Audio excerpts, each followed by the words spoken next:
everybody, it's Jenny from the Missouri Star Quilt Company, and I am here today with Sue Daley. Hi, Sue, how are you? Hey, Jenny. We are just having way too much fun, way too much fun. So Sue does English paper piecing, which is a little way different than regular paper piecing, which I can't wrap my brain around, but the English paper piecing, oh my gosh. So I want you to take a look at some of the things we have on our set today, because in my mind, English paper piecing was kind of this, you know, it's kind of like a grandma. Yeah, like little hexagons. Like little grandma flower things and things like that. And look at these projects. So we've got this awesome quilt back here, and you're going to have to tell the names of these things. Yep. Do they have names? This is Quatro color. Quatro color? Quatro color. Quatro color. I might have to translate from you. She's Australian and she has a bit of an accent, so I might have to do a little translation. So Quatro color. And then this one? This one over here is from our new line Sundance, and it's called Butterfly Dance. Isn't that just gorgeous? And over here we've got a couple of things. This one up here is called Birds of Paradise. Would you like me to take that down? Oh, let's look at it real quick. Okay. They're just gorgeous. They're beautiful, beautiful quilts, and we are going to actually show you how to do some of these things right here. All right. Do we have an up and there we go. An up and down, yeah. Look at that. Isn't that just gorgeous? Lots of different paper piecing techniques on this quilt and some applique. Yeah. So much, so pretty. All right.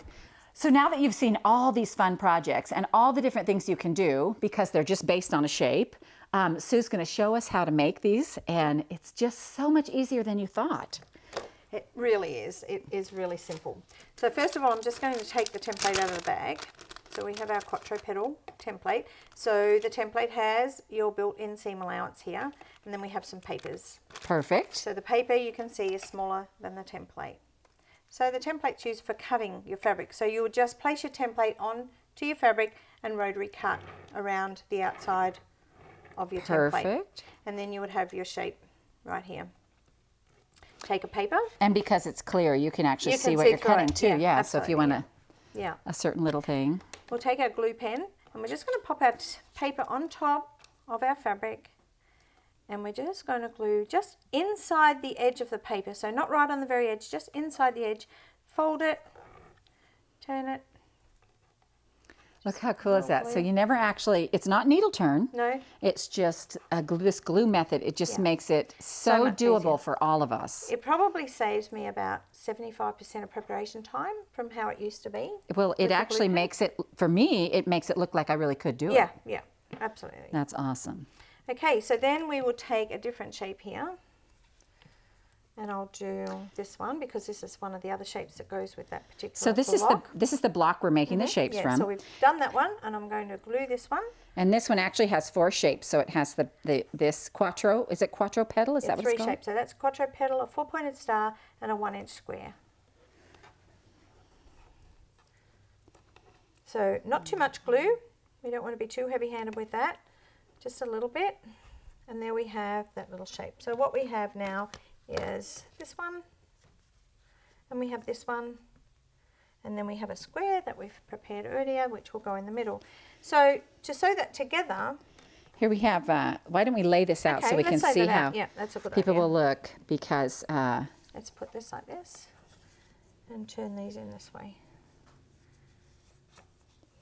These go out, right? Like this. Now, do you worry about those little doggy tails? No, those little tails will just sit in. They'll nest in behind the work when you've sewn it up, so we don't have to worry about those. You don't want to fold all those in nice and neat. You want them to stick out just like that. So that's how that will look when we sew it together. So see this little block here? This is this little block, which is this quilt right here. This is all this is, are these pieces right here. And I love that. To me, that made it really doable. You know, when you look at that, you're like, oh my gosh, I could never make that. I know, and I didn't But all think it is a block at a time. A block at a time. Absolutely. And so that makes it really cool. So now, though, we have to sew them together. Yeah. So what we'll do is I'll just take this center piece here, the little square, and I'm going to take one of my Quatro petals and lay it on the top. And I'm going to come in from behind. So I'm using a milliner's needle. So it's a long needle. So it's right here. I want to make sure they can see this. So it's right here. She goes under that fabric, like in, and comes out at the fold. In between the fabric and the card there, just to lose my knot that I have in the end of my thread, so it doesn't pull away as I try and do my little knicker knot. So I've just lined those up there, and I'm going to come in for 1 stitch at the very beginning. Whoop. There we go. And then I'm going to come in for a 2nd stitch, and I'm going to leave my needle in, and there we have the knicker knot.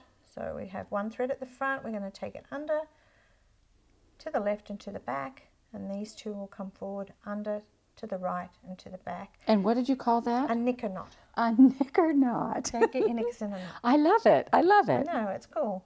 And it does a little figure 8 knot right there, and it locks it off so it doesn't come undone. And then we're just going to continue on and sew along that edge. And we're going to sew our stitches maybe an 1/8 of an inch apart, perhaps 1/16 of an inch. Not too close though. You don't want to be sewing on top of it. You know, you don't want to sew the stitches right on top of each other. There's no need to do them so closely. So I'm going to sew right along to this edge. And you want to sew straight. You want to sew from the back. This is my back, back to the front this way. And keep your needle straight. And so what happens, that's the shortest distance, is straight across. And that stops you from seeing the stitches on the right side. So that helps the stitches not to show. That's awesome. Yeah. Because when you look at older quilts, that's all you see is those stitches. And it was something that I didn't want to do because I didn't want to see those stitches all the time. Yeah. So I'm going to get right to that very end. I'm going to do 2 stitches right at that point there. 2 stitches right there. And then I'm going to open that up. And then I want to add... And honestly, wait, let people see this. You really... I mean, you cannot see the stitches on there. I mean, it's just beautiful. Thank you. You're like, thank you. Thank you. So we want to then add this one in here. But what I'm going to do first of all is I'm going to travel my thread up in behind because I don't want to keep cutting my thread off. So I'm just going to travel my thread in behind and bring it up to where I want to sew from next, which is this point at the top here. Just unhook it from that bottom piece, and I want to put this one in here because then I can sew down here and then I can sew my next piece across the top. Okay, that makes sense. Okay, so I don't have to keep cutting my thread and restarting doing knicker knots and things. So I'm just going to do 2 stitches at the beginning again, right there, and then I'm just going to travel down the side. So like that actually really makes sense because you don't have to cut your thread. No. You can slide it in under the fabric. You go all the way out to the end where you start, and you're not re-knotting and knotting, and right. it'll stay together. And that it's makes better. perfect The less sense. time you cut your thread, the better you are. The better And you off just are. and when you go to sew them together, you're just going to fold them. Yes, like and then you just right back. Just bend them all over on themselves. So doing Y seams is not a problem anymore. Everybody shies away from Y seams, but with English piecing, you can just fold it and bend it and twist it and get it where you need it and then sew it. Okay, so once you get your block all done, I mean, this looks awesome, but how do you get it all together in the quilt? Okay, so I've joined it together. If you look at the quilt, you can see we have some elongated hexagons in there, which I've joined it together. Those little crosses are 4 elongated hexagons and shaded it from black all the way out to white. So elongated hexagons look like this, and we just piece them together this way, and then we can pop them onto our block here and here all the way around, and then we can join them until they marry up to a quilt. Oh, so then So this would have this one here. So this would go this way. This one would have this here like this. Sorry, let's turn this here like this. He's going to go in like that. Oh, sorry, like this. Let's get this one out of here. She knows I'm angly challenged. She's just trying to confuse me. Okay. There we go. Then we Oh, would do yeah. this, and they join together. So you have all these little stars, all these little crosses happening in between your blocks here. Oh. So they're just so one block cool. and a cross, one block and a cross.